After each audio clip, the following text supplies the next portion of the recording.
Good afternoon, and welcome back to the Quarantine Bakery here with Paul Brooks. I know it's been a few weeks, but we had the holidays, and just like many of you, or I hope a lot of you, I was able to spend a little bit of time with some family and wanted to make sure that I took advantage of it. If nothing else, this past year has shown me just how important family is to me, and even if we can only spend a day or two rather than the week that we might normally spend during this time of year, I wanted to take full advantage of that. So did what I could, made sure I took the proper precautions, and spent a little time with my family. But now I'm back here, back in my apartment, and ready to get back into baking. Again, we have another kind of cloudy, gloomy day, and there is nothing more appealing, in my opinion, on a day like this than come into the kitchen and see what we can make with what we have here in the pantry.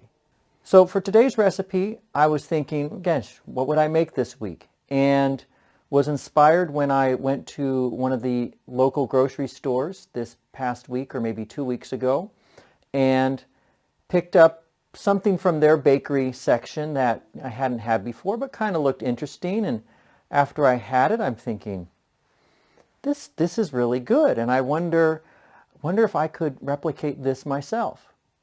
So although I haven't done too much copycat recipes before, as they're known, I thought today I would try to copy one of these recipes from the bakery and make for you today pancake bread.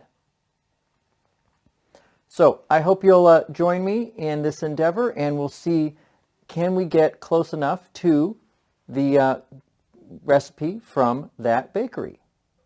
All right, well, as you can see, I have most of my ingredients laid out here and pre-measured.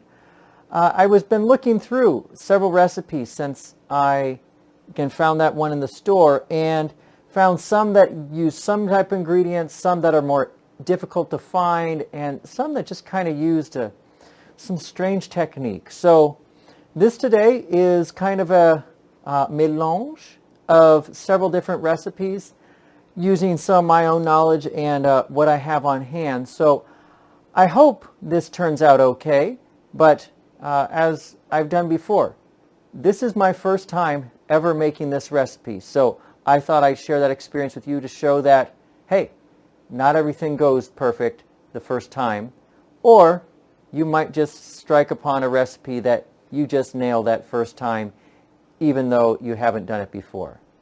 I hope you'll join me for this experiment.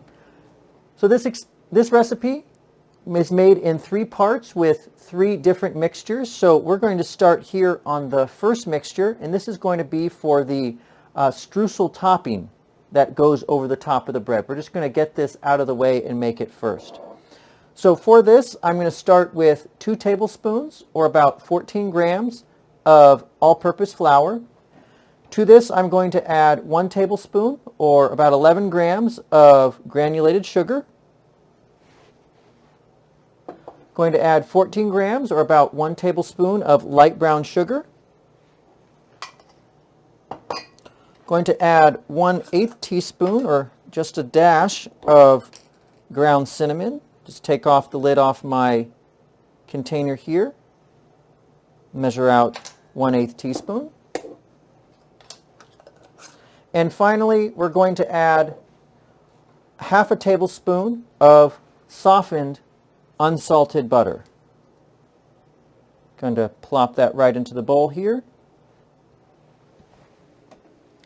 And then just using a fork or a stiff whisk, we're just going to mash the butter, stir together the dry ingredients, and then just mash the butter into here until we make a streusel-like topping. It'll take a few minutes, so just give me a moment or two, and then we'll get ready for the next step. Okay, after just about maybe 1 to 2 minutes of mashing, we can see that blended up nicely. It looks kind of like damp sand at the beach is the best way to describe it. But that's about all we need to do for this. So tap out my fork, and we're just going to set this aside while we work on our second mixture. Our second mixture is going to be our dry ingredient mixture. So just grab out a larger mixing bowl. And in this mixing bowl, we're going to add 180 grams, or about 1.5 cups of all-purpose flour that I've gone ahead and sifted. We're going to add 67 grams, or about 1/3 cup of granulated sugar. 1/2 teaspoon of baking soda. 1/2 teaspoon of salt. And I'm just going to stir all of this together with a whisk until it's well blended. All right, that's about it. And it doesn't look like much of anything, just looks like a bunch of flour, but all that has been whisked together. That's going to form mixture 2, and just like the first, we're going to set this aside. And then we're going to make a little bit of space here on the countertop and put away things that we're done with. All right, next we're going to get ready with our liquid ingredients. And I happen to have a secret stash of this up here on a cutting board so I can access it easily. And maybe you've noticed I ran out of all the measuring cups doing all the pre-measures. So just regular old drinking glasses are going to do the trick for me today. So for our liquid measure, I recommend getting out a pitcher. This is just a 2-cup pitcher. That should be plenty large for me today. And I'm going to combine here 1 egg,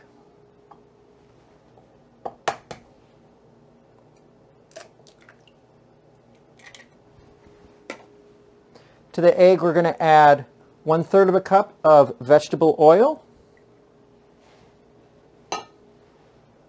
Just use my rubber spatula to make sure I get everything out of that cup.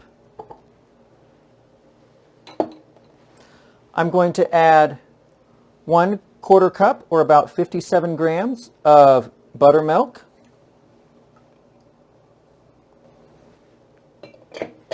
I'm going to add 1/4 cup, or about 57 grams, of heavy cream.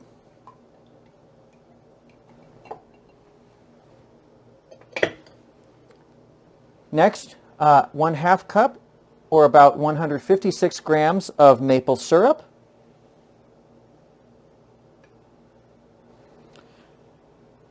And finally, I'll add 1/2 teaspoon of vanilla extract.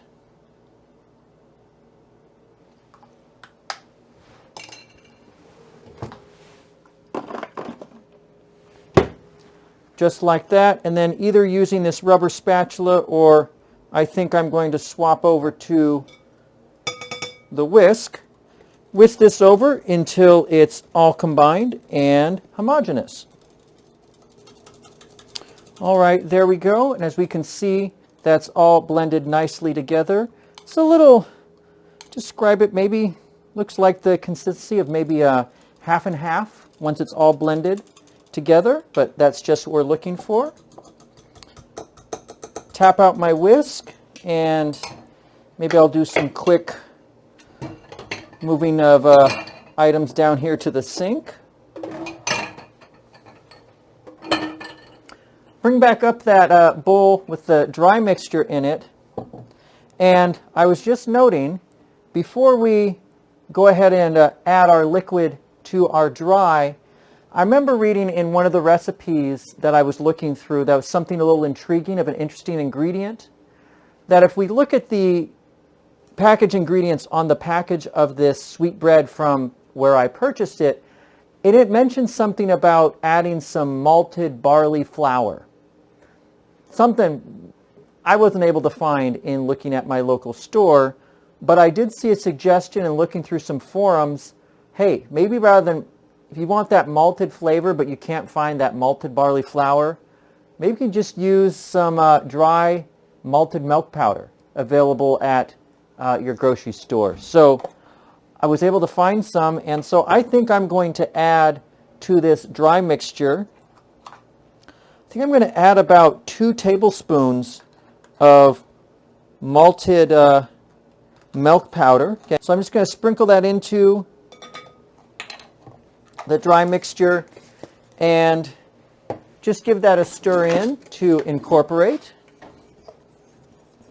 Okay, now that we have our wet mixture together and our dry mixture here, I'm just going to make a little well in the center of my dry mix here, and I'm going to slowly incorporate my wet mixture in here. Then scrape out the bottom of the container with my rubber spatula. And then I'm just going to stir this together with my spatula just until it's combined all the way and that it's mostly lump-free. Again, I don't think I want to overdo it because that might make it tough and not a light, airy texture, but I do want to make sure I get all the bits of dry ingredients well incorporated into that mixture. So just give me a moment and I'll get that completed. Okay, and that comes together really quickly. Again, just stirring around the bowl and making sure I get to a point where that's no lumps, and we can see that's a nice consistency there. So I'll bring over my baking pan. Again, this is a 9x5 loaf pan that I've gone ahead and sprayed with some no-stick spray. And then in order to make it easy to get the loaf out at the end, I've cut a couple pieces of parchment paper and made a little parchment paper sling here and purposely left it overhanging so that when we finish, we can just grab the edges and pull this out. So I'll just set this pan here and add in my batter. All right, I think that's about all I'm going to get out of that bowl. So I'll just tap that on the counter here a little bit to make sure that gets nice and smooth. And we're not going to forget about our streusel topping that we made first off. So I'm just going to take this by hand and sprinkle it over the top. All right, that does it for all my topping. Going to try to brush it out with my hands to even it out, but don't want to fuss with it too much. And there we go. We can see that topping there on there.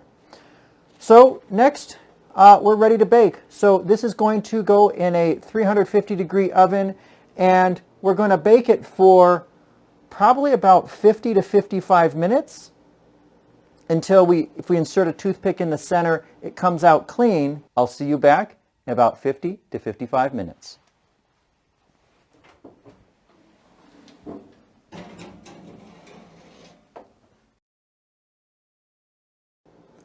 All right, welcome back to the bakery. So our bread has come out of the oven and I've put it on this cooling rack to cool. I ended up baking the bread a total of about 50 minutes until the temperature came up to about 215 degrees inside the bread.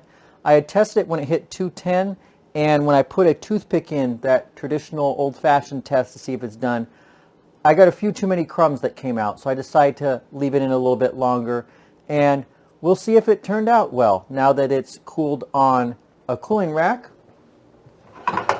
So let's grab out a board and transfer our loaf, but I'll bring it over to the camera first to show that it looks like it's baked up quite nicely. We have that nice crust that we put on the top. But I'm curious to see, what does this look like on the inside? So I'll just cut a piece right off the end here. And again, I'll bring this over to show. That looks like a really nice crumb. It's been baked all the way through, and we can see that crust on the top. And looks very soft, and I'm excited to give it a try. So let's pull off a piece at this end and see how close we got to that version I had at the store.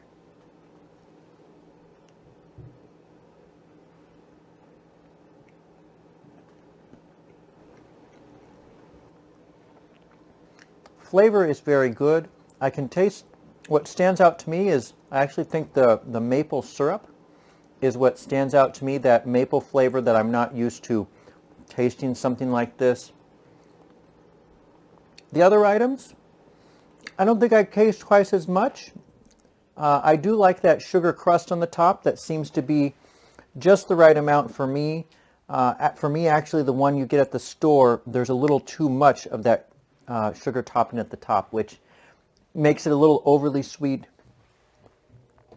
As for how it compares to the version at the store is definitely sweeter and does have more of that buttermilk flavor and more of that pancake flavor that we associate with, again, buttermilk pancakes.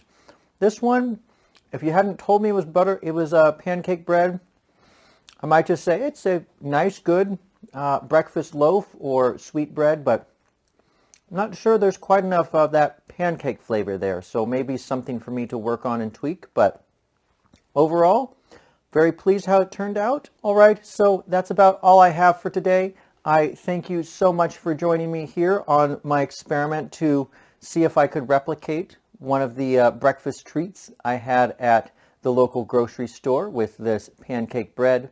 So I hope I've inspired a few of you to maybe give this a try, and rather than continually passing that loaf as you're pushing your cart in the store and going, do I get that this week or not?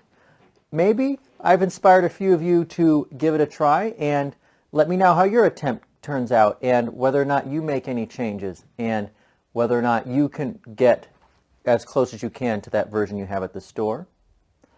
But until next time, this is Paul Brooks in the Quarantine Bakery, wishing you to please stay safe, please take care of your family, and I hope to see you next time right here in the Quarantine Bakery.